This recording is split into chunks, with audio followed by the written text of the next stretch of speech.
যুক্তরাষ্ট্রের ম্যাসাচুসেটস অঙ্গরাজ্যের অ্যাক্টরের নিজ বাড়িতে মা ও ছোট ভাইকে হত্যার অভিযোগে ১৭ বছর বয়সী কিশোর অর্জুন অরবিন্দকে গ্রেফতার করেছে পুলিশ।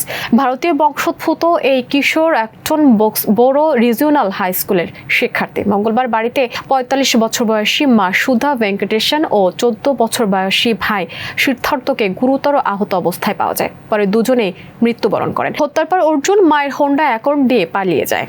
ঘটনাটি প্রকাশ্যে আসে সন্ধ্যার পর। নির্ধারিত সময়ে গৃহশিক্ষক বাড়িতে এসে ভেতরে ঢুকতে না পেরে অর্জুনের বাবার সঙ্গে যোগাযোগ করেন। তিনিও পরিবারের কারোর সঙ্গে যোগাযোগ করতে না পারায় পুলিশকে খবর দেন। পরে পুলিশ বাড়িতে গিয়ে বেসমেন্টের সুথা ও প্রথম তলায় সিদ্ধার্থের মরদেহ উদ্ধার করে। দুজনের শরীরে দৃশ্যমান আঘাতের চিহ্ন ছিল, তবে মৃত্যুর সুনির্দিষ্ট কারণ, ধরন এবং কি অস্ত্র ব্যবহার করা হয়েছিল তা এখনো আনুষ্ঠানিকভাবে জানানো হয়নি। হত্যাকাণ্ডের পর অর্জুনকে ধরতে অভিযান শুরু করে পুলিশ। বুধবার ভোরে ওয়েল্যান্ডের একটি পার্কিং লটে অন্য একটি ঘটনায় পুলিশ গেলে সেখানে তার মায়ের গাড়িটি শনাক্ত হয়। গাড়ির ভেতর থেকে অর্জুনকে আটক করা হয় এবং গ্রেফতারের সময় কোনো সংঘর্ষ হয়নি। তার বিরুদ্ধে দুটি হত্যা, পরিবারের সদস্যদের উপর হামলা ও গুরুতর আঘাত, অনুমতি ছাড়া গাড়ি ব্যবহার এবং মোটরযান চুরির অভিযোগ আনা হয়েছে।